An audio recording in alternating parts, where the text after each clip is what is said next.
The Business Day on Wednesdays, brought to you by Sagicor, celebrating 55 years. Building trust for generations.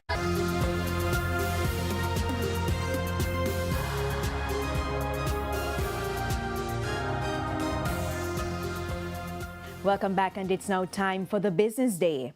The real test will be how government spends the money. That reaction this evening from an economist to the $6.7 billion in funding for recovery following Hurricane Melissa. Deirdre Thomas reports. Jamaica's $6.7 billion support package from 5 international financial institutions is being described as a well-needed lifeline.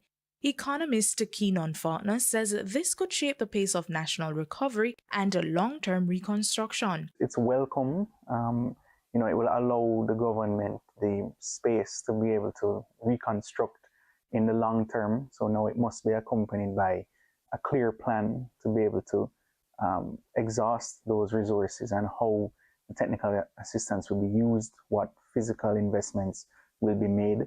And those granular details, I expect the government to be able to make known once they're available.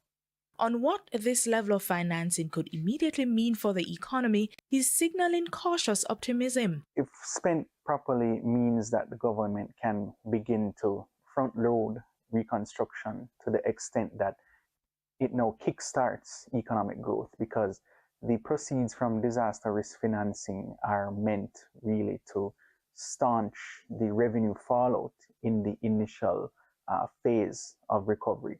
Now, these additional resources are supposed to allow the government to be able to consider the medium-term planning for reconstruction, and it can provide the appropriate stimulus if it is deployed efficiently and in a counter-cyclical manner that will now have more money circulating in the economy at a time when growth is depressed. With the government set to draw on a combination of loans and grants, attention is now turning to the possible debt implications of the package. The debt impact will be noticeable. Of course, debt to GDP will rise in the medium term, but now it is for the proceeds from this envelope to now ensure that growth is achieved such that the debt can now be repaid in time and on full if the government now wants to maintain fiscal stability. It has an escape in the fiscal rules that needs to be used very strategically. There are also questions about the speed of recovery and how quickly this level of financing could be converted into real visible progress on the ground. I think it will be able to be exhausted once there are accelerated procedures in the government apparatus to deal with capacity and resource constraints, as well as other hindrances to spending this money, which has to be addressed with the utmost urgency. So the pace of recovery will now be dependent to a large extent on how well these matters can be addressed.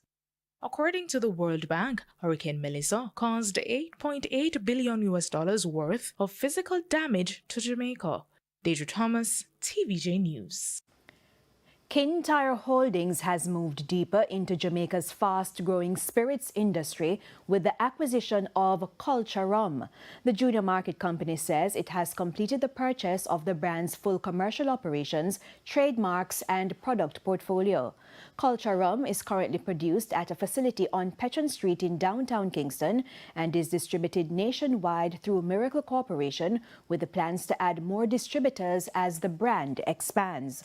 The business was acquired from Miracle Corporation owner Richard Lee and Jamaican entrepreneur Peter Bovell. Following the takeover, Culture Rum will now operate on the Kintyre Holdings' newly established spirits division.